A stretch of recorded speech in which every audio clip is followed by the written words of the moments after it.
So this vlog is about what trauma does to our minds. And the reason that I'm talking about this week is because my son went into hospital. It was a planned procedure, but literally it threw me completely.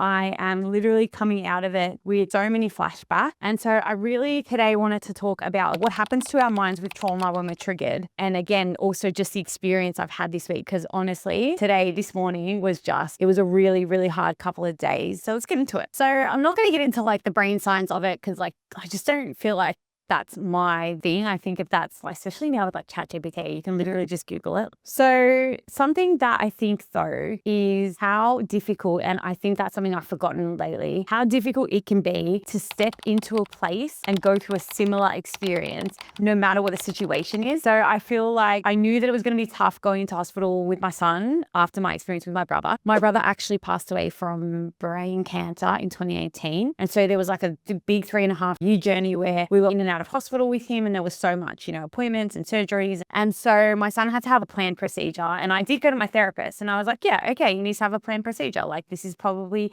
going to be triggering for me. And I really forgot about what that feels like. And I'm going to show you footage of a tiny bit of the day, because obviously I want to be mindful that I was at a hospital and whatnot. But looking back now, I could really sense like the level of anxiety that I felt. I was really distracting myself. I was overwhelmed. The day was a lot. We had to get up early, and I sat with him for a bit and I tried to chill out for a bit. And then it was really interesting because like during the day it was okay. During the day I felt like I just got what I needed to do done, and we were pretty distracted by the anxiety. So then after that, I think the challenge was actually the next 2 days, really. So the next 2 days were a lot. I felt like I got really depressed on the first day back, and I was a bit overwhelmed by everything, I think. But something that I did notice was literally how many memories came flooding back of things that I'd forgotten, like moments in the hospital with my brother and things like that. And so I think that that's something that we only experience once we get into the place. It's not something that I think we can anticipate. And like, even I felt like this morning I was still having flashbacks, so to speak, of things that were happening and at the time and how I was feeling. And so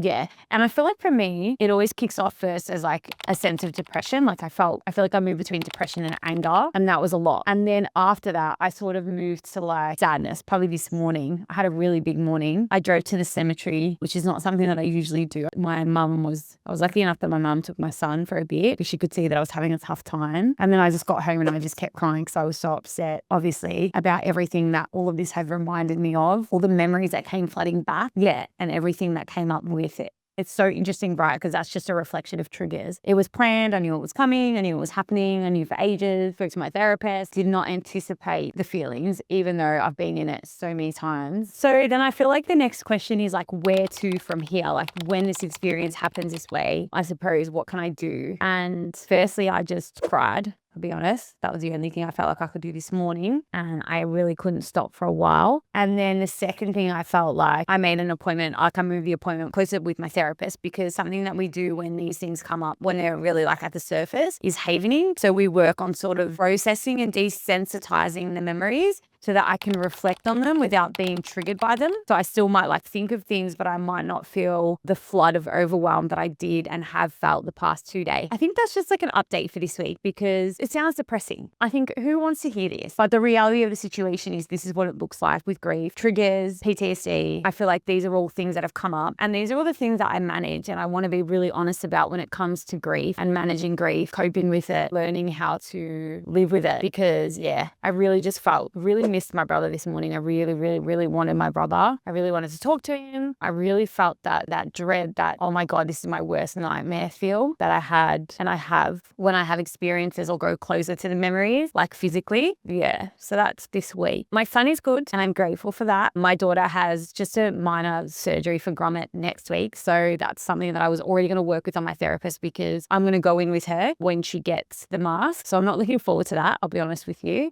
My husband described what it was like for my son, and oh my God, it really did remind me of my brother and seeing what I saw with him. So yeah, that's definitely something that I need to work on so that I can show up for my daughter, because I know she's going to want me to go in with her. My son is not phased, but my daughter will be. And I know that I need to show up as a parent. And I suppose that where the journey becomes tricky when your grief and PTSD comes in and trauma and your triggers and it impacts your parenting, which it does, but figuring out how to work with that. And that's something that I will say I'm doing at the moment and trying to figure out how I can make sure I'm present with her while working through this as well. So thank you for listening. I hope that if this is something that you're going through, that you find it helpful. Yeah, understanding again, havening is something really good that I swear by, that has been really helpful in me working through my PTSD, working with my therapist, and being able to process some of the more deeply challenging memories and experiences that I've had from my brother being unwell. So thank you, and I will catch you in the next vlog.